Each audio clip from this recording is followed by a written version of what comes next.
I got a question for you. Who has two thumbs and loves fantasy consoles? I love UFO 50 and Pico 8, and they both have an A and a B, or a 1 and a 2, and a start, and a D-pad. But in the olden days, they had sticks. So I'm going to use one of those because I have one. I was also kind of inspired by old arcade sticks to some extent, and also in some cartoons, whenever they're playing a game, they would just have a stick and two buttons, or a stick and one button. One button's too far, I can't do that. A stick and two buttons though, that's Pico 8 and UFO 50, that's both of them. I'm not one of those people who gets upset when my controller has a different button layout than the game that I'm playing or emulating. But one thing I don't like is when it has a different layout to the game I'm playing. I want to see the buttons that I have. A couple years ago, I 3D printed a arcade stick. It was too small for my 3D printer, so I printed the corners and then I just welded everything together with a soldering iron, and it did not last long. I smashed it the day I made it. It broke into pieces. So I took all the buttons out and threw the 3D print away because it was rotten. I was in the tinkering cave for 3 days. I would take apart every device in my house, looking for buttons and looking for things to put in a handheld, because I wanted to make a handheld, but I don't want to do that right now. I don't want to buy anything. I don't want to spend any money. So the buttons and the wires and the device are sitting there on my desk, and I just crammed them in this box, but I'm still taking every device in my house apart. And I did find bugs. I am being watched by the government. I am wearing a wire. And I found it. I found the wire. I was wearing a wire the whole time. I was listening to myself. I knew someone was listening. So here's the Xbox box. Now you might be thinking that it has this controller in it, and it doesn't. This controller is a fine controller, but it's not what we're here for today. This is what's holding my arcade buttons. I like these arcade buttons. They work pretty well, I think. I mean, I used them for like 45 minutes. You can put designs on them. I like that design. But I don't need all these. I only need 2 or 4. I don't think I can put these ones, these little baby ones in, because I don't have the drill bit. But I think I can do a lot with these. I could probably use these for start and select. I know one of them is broken because I broke it. There's a little stem, and the stem twisted off on the inside. Now the button's all smushy, and it doesn't work. Well, it works, I'm assuming, but it doesn't feel good. That's still 7 buttons that work just fine. And I only need 4. Probably not that one. I only need 4.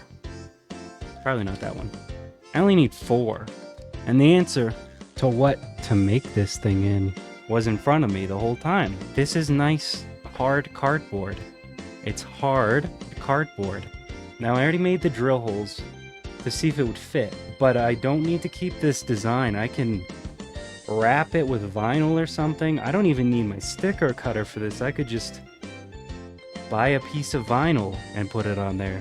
So I'm thinking 2 buttons and a stick. I'm not sure if I want to draw where the buttons are going, or if I just want to wing it, see what happens. Part of me wants to draw where they're going, part of me wants to see what happens. I'm stuck to these 2 spots, and I think that should work just fine. But also, I don't know what it's gonna be like until I play with it. Thankfully, all I have to do now is drill. Now with this nice one though, because I can't find the charger, I'm gonna use this IKEA one.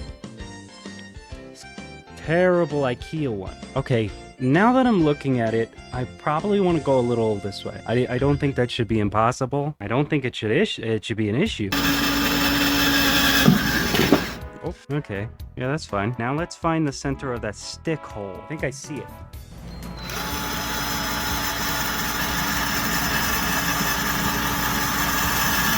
Okay.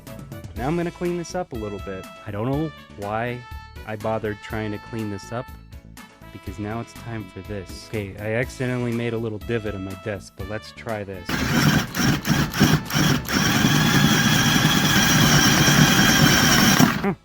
That was harder than I thought it would be. I don't know if it came out too cleanly on the back, but that's okay. We don't care about the back.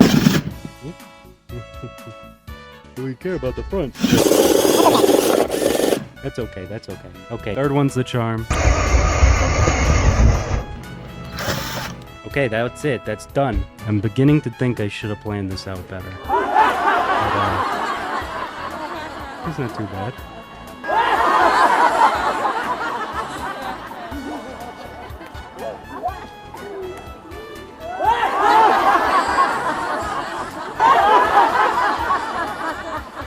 Now you'll notice the front does look awful, but that's okay. You won't see any of this, all right?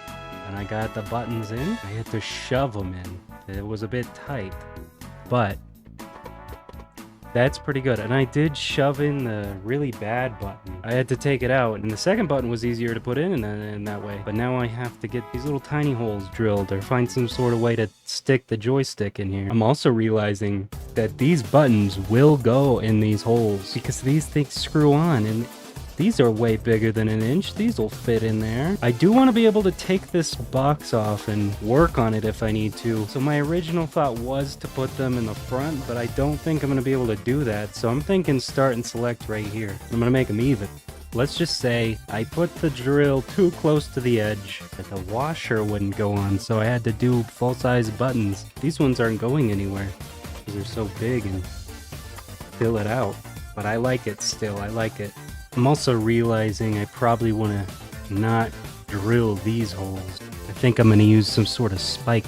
That way I can make it bigger if I need to. It's been 127 hours, but I have found nuts and bolts to secure this thing in place. The way that I put them in is very dangerous. I have to stab them with this, and then I stab my finger, and then it should work. Let's say right there. And I twist it, and I tug it, push it, and I pull it. I pull it and I push it, and I tug it, and I yank it. And then on the other side, I grab my nut and I grab my bolt. Oh, and I just...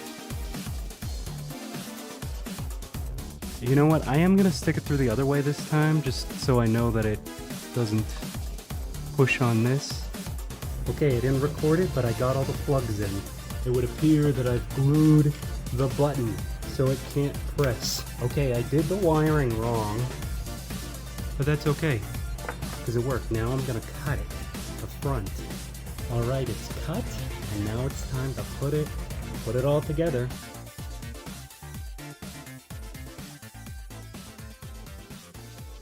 Oh, that's backwards. That's completely backwards, and I glued it in already. Uh-oh. So actually using it and playing on it feels really nice. Here I'm playing UFO 50, which is one of the games I built it for.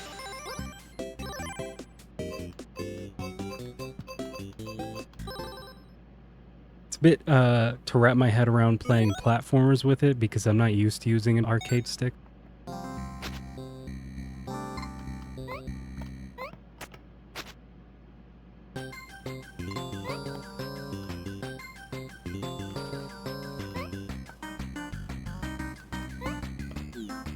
And the only real downside to the whole controller is the ergonomics, because it's a pretty tall box. It's like 4 inches tall, so my wrists kind of bend at an awkward angle.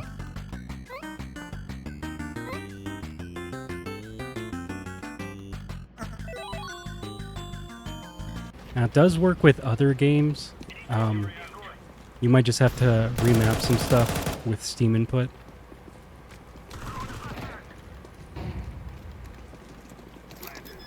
And it only has 2 buttons, so you gotta get creative sometimes. Or I guess 4 buttons, but you don't really use start and select for anything other than start and select, usually.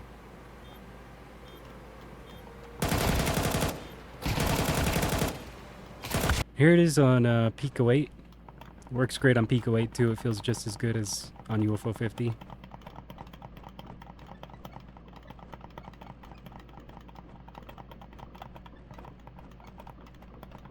I've also tested it on Raspberry Pi running Batocera, and it works great with NES and Game Boy Color.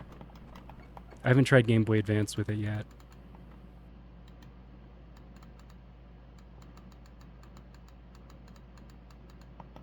Here's one of my favorite Pico 8 games. It's a detective game, and it's very in-depth, very deep mechanics.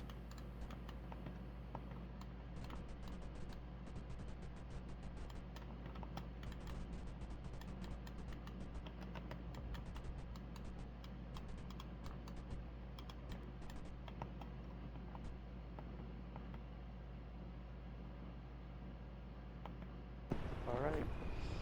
Well, Now you have to die. Die here. Where? No, don't eat that. just light that shit on fire.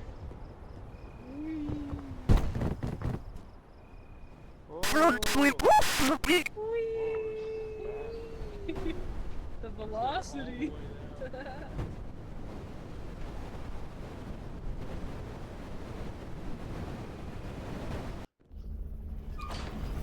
What?